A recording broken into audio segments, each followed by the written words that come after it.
ಈ ಹೈಕೋರ್ಟ್ ಆದೇಶ ಮತ್ತೆ ಜನಪ್ರತಿನಿಧಿಗಳ ಆದೇಶ ಎರಡು ಪ್ರಶ್ನೆ ಮಾಡಿ ಏನಾದ್ರು ಮೇಲ್ಮನವಿ ಸಲ್ಲಿಸೋದಕ್ಕೆ ಏನಾದ್ರು ಪ್ಲಾನ್? ನಾವು ಇನ್ನೂ ಮಾತಾಡಿಲ್ವಲ್ಲಪ್ಪ.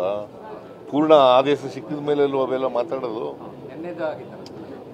ಪೂರ್ಣ ಆದೇಶ ಸಿಕ್ಕಿದ ಮೇಲೆ, ಇವತ್ತಿನ ಆದೇಶ ಸಿಕ್ಕಿದ ಮೇಲೆ ನಾವು ಲಾಯರ್ಗಳ ಜೊತೆ ಚರ್ಚೆ ಮಾಡಿ will take A final decision.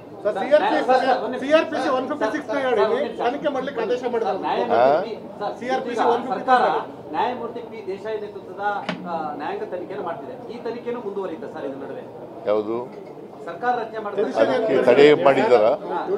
ಅದಕ್ಕೆ ತಡೆ ಮಾಡಿದಾರ? ಅದು ಮುಂದುವರಿಯುತ್ತದೆ.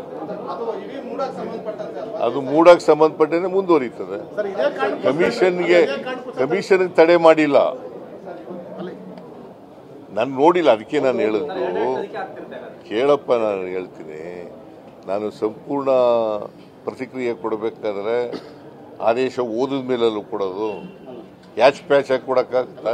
ತನಿಖೆ ಬೇಡ, ಅಗತ್ಯತೆ ಇದೆಯಾ ಅಂತ ಸರ್ ಹೇಳ್ತಾರೆ. ಯಾವ ಪ್ಯಾನ್? ಈಗ ಕಮಿಷನ್ ಎನ್ಕ್ವೈರಿ ಆರ್ಡರ್ ಮಾಡ್ತಿರಲ್ಲ, ಅದು ಪ್ಯಾನಲ್ ಎನ್ಕ್ವೈರಿ ಆಗಲ್ಲ. ಪ್ಯಾನಲ್ ಎನ್ಕ್ವೈರಿ ಆಗ್ತದೆ? ಲೋಕಾಯುಕ್ತದವರೇ ಮಾಡ್ಬೇಕಲ್ಲಪ್ಪ ತನಿಖೆನ. ಪ್ಯಾನಲ್ ಇಲ್ಲ, ಲೋಕಾಯುಕ್ತನೇ ತನಿಖೆ ಮಾಡಬೇಕು. ಅದನ್ನ ಸಂಪೂರ್ಣ ಆದೇಶ ಓದಿದ ಮೇಲೆ ನಾಳೆ ಬೆಳಿಗ್ಗೆ ರಿಯಾಕ್ಟ್ ಮಾಡ್ತಾರೆ.